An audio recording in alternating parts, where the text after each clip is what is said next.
এই নতুন সরকার গিয়ে সংস্কৃতি মন্ত্রী দিল একজন অমুসলিমকে। কি চাপিয়ে দিল? প্রত্যেকটা প্রাথমিক বিদ্যালয়ে গানের শিক্ষক লাগবে, গান শিখানোর জন্য আপনাকে দায়িত্ব দেওয়া হয়েছে। উল্টো কি? আপনি আমি ধর্ম ব্যবসায়ী, আলেম ওলামারা ধর্ম ব্যবসায়ী, আর তারা কি দুধে ধোয়া? আশ্চর্য। সম্মানিত উপস্থিতি, ছাত্র জীবন থেকে লেবাস পরি, ছাত্র জীবন থেকে ভার্সিটিতে লেবাসায় ভার্সিটিতে ক্লাস করেছি, লেবাসের চেঞ্জ হয়নি, আদর্শের চেঞ্জ হয়নি, ভার্সিটি পড়াশোনা করে এসেছি। তাহলে আমরা ধর্ম ব্যবসায়ী কোথায় হলাম?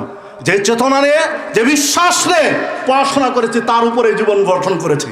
আর আপনারা সময় আসলে মাথায় টুপি উঠে, সময় শেষ টুপি চলে যায়, সময় আসলে গায়ে পাঞ্জাবি উঠে, সময় শেষ চলে যায়, সময় আসলে হিজাব উঠে, সময় শেষ চলে যায়, সময় আসলে দেখা যায় মক্কা মদিনায়। তাহলে ধর্ম ব্যবসায় আপনারা না আমরা, না আপনারা?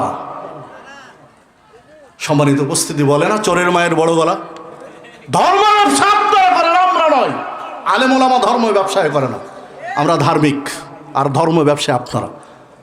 নাহলে চিন্তা করতে পারেন, যে দেশে 90-95% মুসলিম, এই দেশে গানের শিক্ষক দরকার।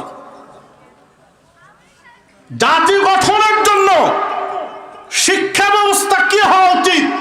আল্লাহ রাব্বুল আলামিন নবী মুহাম্মদ রাসূলুল্লাহ সাল্লাল্লাহু আলাইহি ওয়াসাল্লামকে দিয়ে প্রমাণ করে দিয়েছেন বিশ্বের বুকে।